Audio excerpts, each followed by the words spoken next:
Šta će?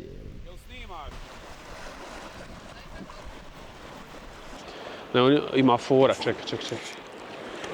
Čekaj, jesi spreman? Čin. Tu sad nešto serem, ja ću sljedeće godine ići na Doru opet. Jel hoćeš? Ma ne. Ne, ja ne bi mi mogao dopustiti. Jedino zašto bi ponovo išao, mislim da jedina motivacija koja bi mi bila u budućnosti je ponoviti dobru stranu svega ovoga. Ali realno samo vjerojatno da si zaradim šolde, a to mi nije dovoljno dobar razlog da se prijavim na bilo što ili da radim nešto za šolde u kontekstu glazbe, bilo bi mi ispod ponosa. Mislim, ja stvarno vjerujem, to je s moje vjerske strane, da sreća ne proizlazi do onoga što ti radiš, jer ti možeš raditi, da mogu kopat kanal i biti najsretniji čovjek na svijetu, pa makar patim za glazbom, ali zašto raditi išta drugo ako me ovo na ovome svijetu usrećuje. Zbog čega sam toliko sretan sada? Zato što imali smo vjenčanje, renovaciju, znači idemo graditi život, a ja nula para, radiš muziku, sanjaš da će nešto biti. Kaj je to bilo? Prije Dore, doslovno. I ništa, znamo da se idemo ženiti, da ja ću možda dobiti pare, od nekih prava ili nešto, ali napeto je i mislio sam si, ok, to me boljelo me to što nisam mogao, kako ću provajdat za sebe, obitelji, to radio sam glazbu i nadao se da će nekad nešto biti i taman sam našao, rekao sam ok, ovo ne ide, ništa od glazbe, još došao sam tražio posao copywritera, bio na 3 razgovora, 2 testa i basically vidio sam, to je to, uzet će me i prošla pjesma na Doru, ali i dalje kao ostao nam još jedan razgovor, samo potvrdni razgovor da me uzmu za posao i to je to onda meni od muzike kao. I upadnem na Doru i eksplozija u medijima i oni sad mene zovu i kažu Marko, šta biš ti onda ovo radio ili ne? I ja rekao, pa nemam pojma kako da znam, šta ja znam šta će biti od ovoga. I onda toliko su me htjeli za taj posao, su mi pustili, odgodili su sve druge isto za mjesec dana. I onda sam pobjedio na Dori, samo su rekli, Marko, sretno, mi ćemo, tako da je bilo baš fucked up, i vjenčanje, baš se sjeća kao jadnik, I sada, kad mogu ubrat napokon plodove svog rada, di mogu ženi, može, idemo i šta god treba. Tako mi je bilo baš rubno, da. Ali nisam imao kuš pribijene lipe, doslovno ja sam morao... Pojma nisam imao, to. Da, ja sam cijeli život, što ti rekao da sam imao 100 i nešto kila, pa sam šavio. Bio zadnjih 2 mjeseca, 3, 4, nisam imao za teretanu, nisam za članarinu i to. Baš ništa, para. Brate, imaš 27 godina i moraš pitat curu da ti da izvršiti za džeparac, Making content. Churning out content, se kaže. Bilo šta, znam, tako da, bila me to vrijeđalo ego. Ja sam rekao, moram naći posao, ne može više ovako, moram ići radit. Muzika, jebi ga, trujit ću se dalje koliko mogu, ali kao realno i onda se ovo dogodilo. Ona je govorila ja vjerujem da će nešto biti, kao da vjerovala je u mene i da će nešto biti, tako da od nje sam imao podršku, da nisam imao od nje podršku. Možda ne bi bili skupa za početak, a drugo možda bi samo već odavno radio nešto, da mi je govorila, sinko moj, mi se ženimo, idemo osnovati obitelj, mi ovo, mi ono. Vjerojatno bi bilo, drugačije, ali ona nije bila takva, ona imala strpljenja, vjere. Kako je to moguće? Šta znam, pa mislim, vjerojatno bi i njeno strpljenje isto kao i moje, postoji neke granice, sad da nam dijete gladuje bi bilo, ok, klošaru jedan, gdje si nađi posao, nemamo za ništa, ti tu šalješ mi demice dok sam ja na poslu, smjenu 10 sati ti meni šalješ demo pjesme, ne znam šta ja znam kako bi bilo. Ja mislim da je njoj, možda se ne varam, ne želim govoriti za nju, ali pošto ja vidim što znam, ja mislim da je njoj teže sada davati podršku nego tada. Ne u smislu davati podršku, nego da je ova situacija u kojoj smo sada teža nego ona koju smo bili prije, kao zajednički par. Pa, ona ne voli javnu eksponiranost, ona Znači ovaj shot sad, je li savjet ovaj shot gdje se sad sakrila će biti suvo zlato? Doslovno ti kao osoba, ona.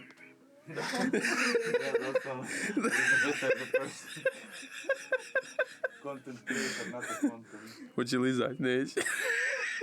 Lijepo s jedne strane, ono neke te materijalne je lijepo za nas kao što možemo planirati u budućnosti i lijepo je za onoga što možemo nadahnuti ljude, možda je tako, znaš, ono, usrećit.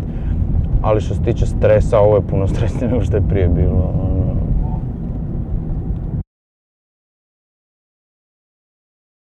Doslovno sam tek sišao sa stage, nakon što smo pobjedili, ono, dolazi novinar, šta misliš ovo, ja gledam šta već, brate, nešto, ono, to mi je bilo kao, stvarno, već, kao, nije mogu proći ni ono, 5 sati, znaš, ono, nečega već, neki backlash, ali dobro, to je valjda sad tako, ne znam, još se učimo, pa ono. Pa prema nekim medijima imam, ono, loš stav, osjećaj, ono, maknite se od mene, nećete više nikad ništa dobiti od nekih, jer su ono baš ispali full nekorektni i ono sve u svemu ljigavi, ono nedostojni, nepošteni i ne znam, sve taj manjak neke profesionalnosti i oni su problem zašto ljudi nemaju povjerenja u medije, oni su dio tog problema, jasni. Pa to mi je neko iskustvo s druge strane, prije dok je sve krenulo, tipo išli su mi na živce safe pitanja. Ali sada mi odgovaraju jer ne safe pitanja ili neka onako iziskuju više razmišljanja. Kad si umoran onda malo teže se možeš fokusirati na ono što ćeš reći, ako me razumiješ. Tako da obadva ima sve svoje nekako.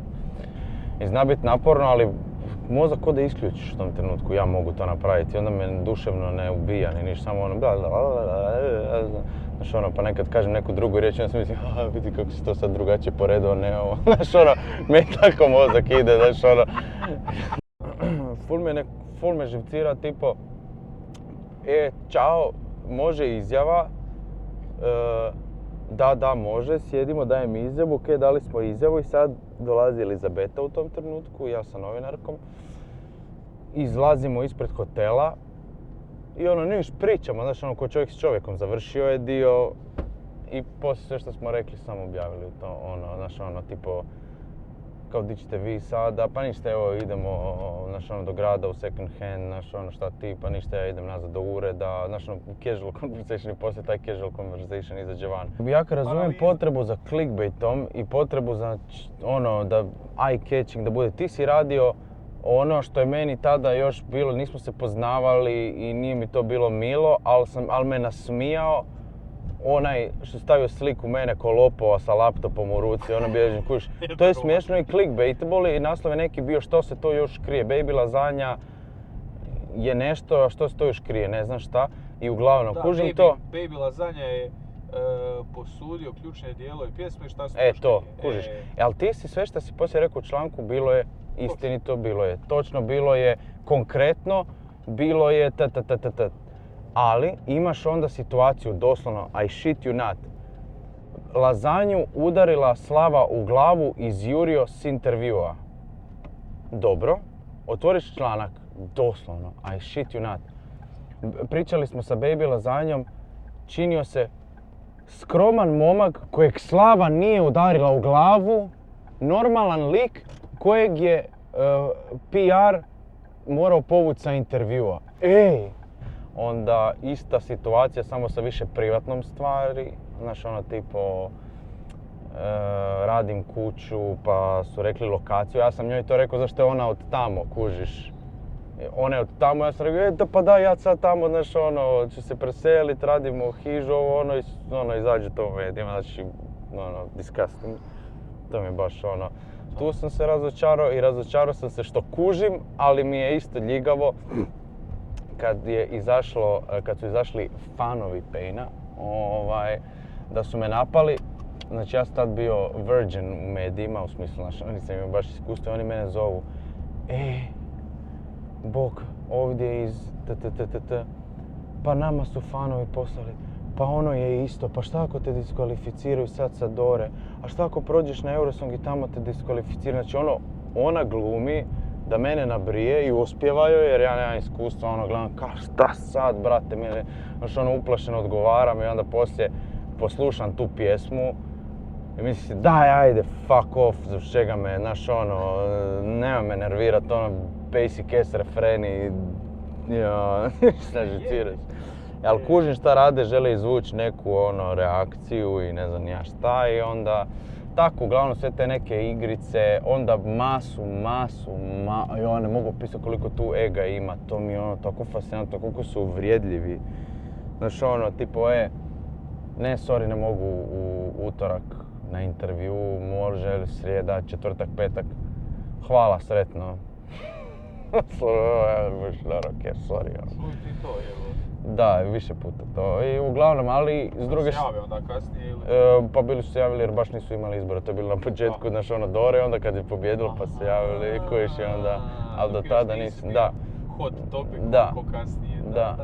Ali bilo je onih dobrih iskustva, ono di sam, znaš ono, pa mislim na kraju dana evo s tobom, di sam očekivao biti, sam mislio da ćete mi ti biti najgori u cijelom mom iskustvu.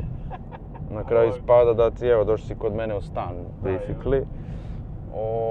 Tako da, vidiš, ima i tu i to pozitivno iskustvo i stvarno ima novinara koji su ono, tipo, imam full hate prema tom jednoj kući ili whatever i ne želim s njima komunicirati. Nedavno me zvala novinarka, to je prijateljica od te novinarke, ja sam rekao, gle, nema šanse, ono, neću objasniti sve zašto.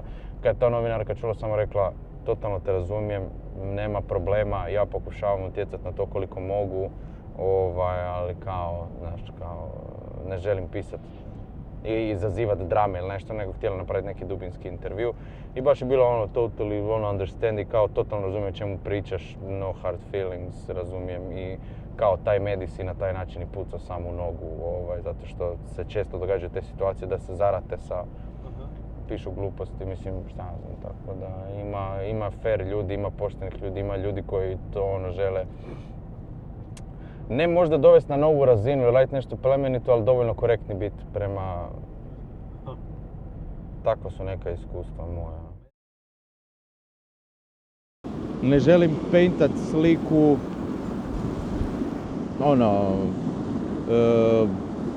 jadan ja, brižan, sirotinja, nisam bio sirotinja, uvijek sam imao sve šta mi je bilo potrebno za nekog dečka. Da, i za nekog dečka, tako da daleko od toga. Samo je bilo strašno šta ćeš raditi u životu i... frendovi su našli posao i ovi koji su bili isto muzičari su odustali, našli si posao i sad lagano otplaćuju kredit za stan, za auto. A ti osjećaš se ko jedina budala, svi te ko da te gledaju, ajde više odustani od te spike s muzikom i idi, nađi si delo, Neki majmun jebote, baš hoćeš odrasti više. Da, pa to, hoćeš odrasti, baš to hoćeš odrasti. Da, odrasti više, pa nema od toga ništa, ajmo dalje. Danas me jedan nono pitao, kao ti si sad pjevač, predstavljat ćeš Hrvatsku ali šta ti radiš kao? Ja sam cijelo vrijeme, sjećam se, imao osjećaj ko da tik-tok, samo ko da čujem onaj pjesak kako pada i vrijeme curi. Bomba, život dolazi, a ti nespreman, apsolutno, i ubijaš dane, koliko sam ja dana proveo plačući. Mislim, meni to nije bio poraz, meni je bio poraz sad neću moći 8 sati posvetiti glazbi u danu nego ću sad morat puno manje raditi. Ja sam bio tužan, ali kao šta ću, ali nisam bio sad ću odustati od glazbe, samo morat će sad ovo smetati. Osjećao sam se ko da je, ali bio sam tužan jer sam se osjećao ko da je početak kraja. Osjećao sam se ko da će... Ovo je prvi ustupak. Da, ovo je prvi korak ka... Hvala, laku noć. Ovo je prvi korak ka... Sad će se dogoditi ovo, pa ću raditi, pa ću sve više naći comfort zonu u tom poslu, pa ću sve više biti ok puštati stive, pa će onda doći vjenčanja, pa će doći kuća, pa ćeš morat prekovremeno raditi, pa će doći djeca ako Bog da, pa ćeš i vjerojatno ćeš se okrenuti za 10 godina, 5 godina, 2 godine, nemam pojma, i vidjet ćeš, brate, ja nisam sjeo da napišem glazbu dugo, ne znam, ja sam se tako osjećao, da, jer život stegne, ali onda se ovo dogodilo i sada, kažem, baš je, jer nije moglo biti uže, kužiš, meni su oni, kako sam upao na Doru kad sve dogodilo, ćeš posao, nećeš, onda ono, ajmo još odgojiti za mjesec dana pa da vidimo šta ti se dogoditi. Znaš, ono, ako izgubiš na Dori, vjerojatno ćeš doći. Da, kako ne. I onda se to dogodilo, onda samo rekli, sretni su bili, ponosni su, znaš, ono, kao ono, sretno dalje, mi ćemo uzeti kao ovog nekog lika, svaka čast, čujemo se možda nekad u budućnosti. Valjda ne, ono. A brate mili, evo ga. Dođi vidi, neš vjerovat.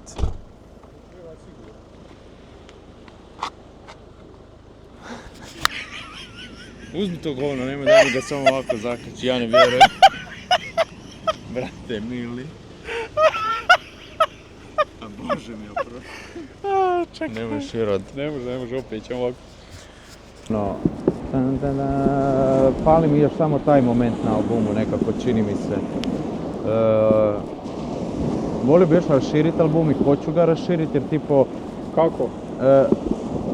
Za sada, znači on je sad na miksu i traje sve skupa cirka pola sata, 30 nešto minuta, jer tipo imam i pjesmu od samo minutu, pa, a tipo do kraja ljeta ćemo vjerojatno imati samostalni koncert pa će mi trebati 40 minuta, ja ću uzeti svoj stari projekt koji je isto online, samo moram izbrisati pjesme i rekreirati ih bolje za lazanju jer su, mislim, vrh su pjesme, samo nisu prepoznate ono bile.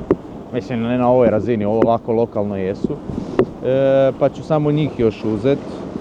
A možda osim toga, kažem, bi još trap pjesmicu stavio.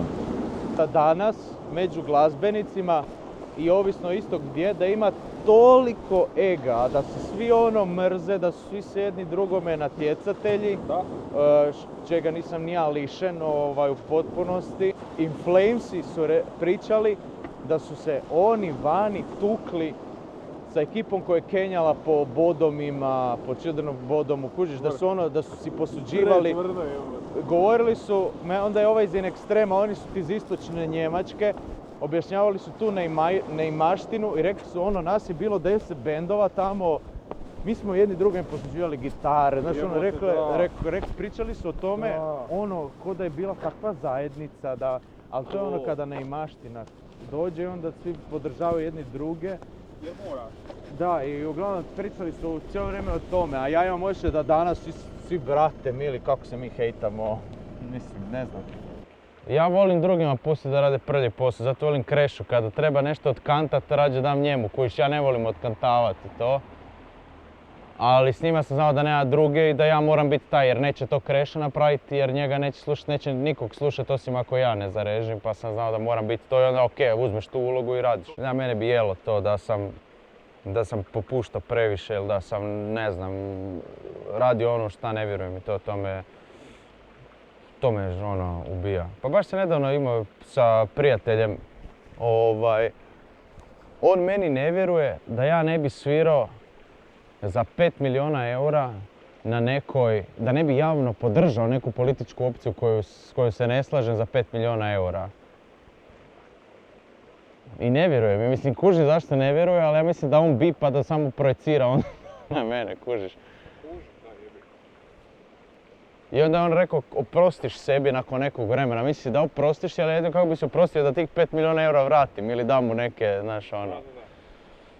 Zna mi biti overwhelming sve ovo pa mi onda ide mi sve na živce, ali ništa sad da se kajem zbog svega šta, ne kajem se uopće samo je onako nekako, ne osvrćem se toliko iza sebe šta je bilo, danas sam dosta imao svrtanja s tobom, pa se sjetio znaš ovih nekih stvari pa me stavilo u perspektivu neku.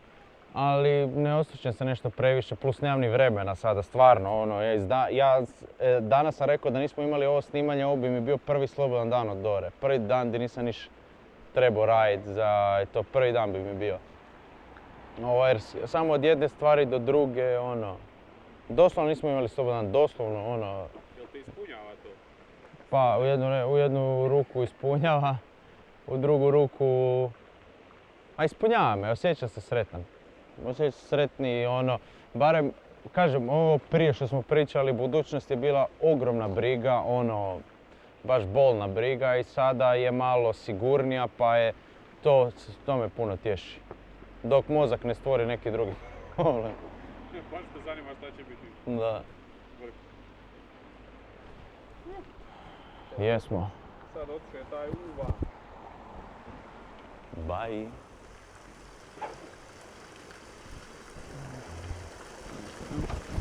Neka ga malo.